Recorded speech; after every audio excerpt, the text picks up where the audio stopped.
All right, gang, we're back with our Metcon for Friday, November 6th. We've got a 10-minute ladder, 5, 10, 15, continuing to make 5-rep jumps every round of calorie row, med ball push-ups, and Russian swings today.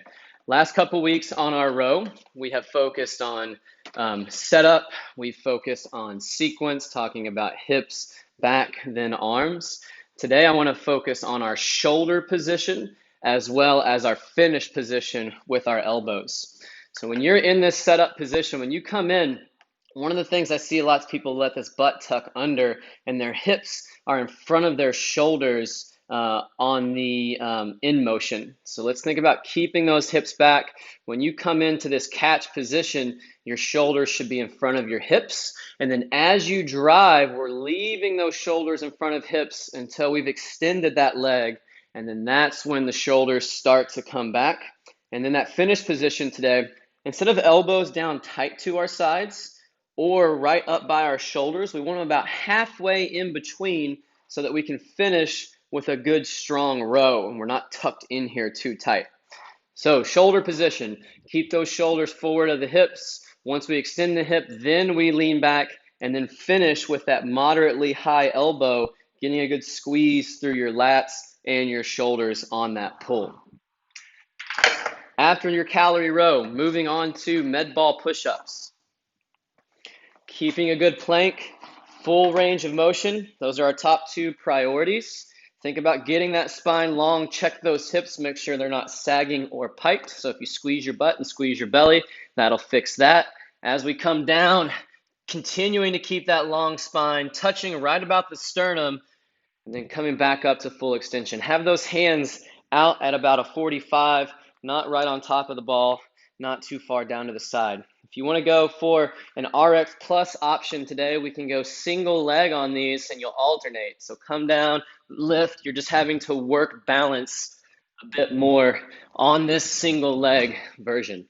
On these today, break them up right out of the gate.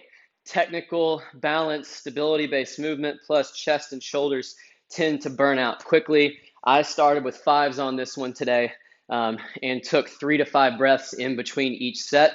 Had to wait a bit more than normal on push-ups, but I felt strong throughout and I didn't burn out on my push-ups too quickly. Small sets on those.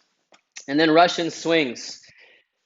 Let's focus on Romanian deadlift position in the bottom, and then fast knees and hips into a tight upright position versus leaning back. So we hike that bell into our hip. This isn't a squat, it's like an RDL. Knees go back, chest comes forward, and then fast knees, fast hips, resisting, leaning back at the top, thinking about ribs down, more of a straightforward stare on that finish. Bell just needs to come up to about chin height. Make sure you're getting all of that power out of your legs and you're not pulling with your arms. Same on those. Split those up out of the gate. With a lot of the rotational single leg stuff, we've been working a lot of hips and low back lately, so we don't want to over fatigue those areas. Small sets on those. I kept 5s throughout. Other reason is that kettlebell swing is about being fast and explosive. So if I can break it up into smaller chunks, I tend to be faster and more explosive throughout. Scoring this today, every time you complete the 5s, 10s, or 15s, that's a round. So the round of 5s is 1, the round of 10s is 2, the rounds of 15s is 3, and you'll just count it rounds plus reps. Good luck on today's Metcon, and then we'll see you back for a partner workout tomorrow.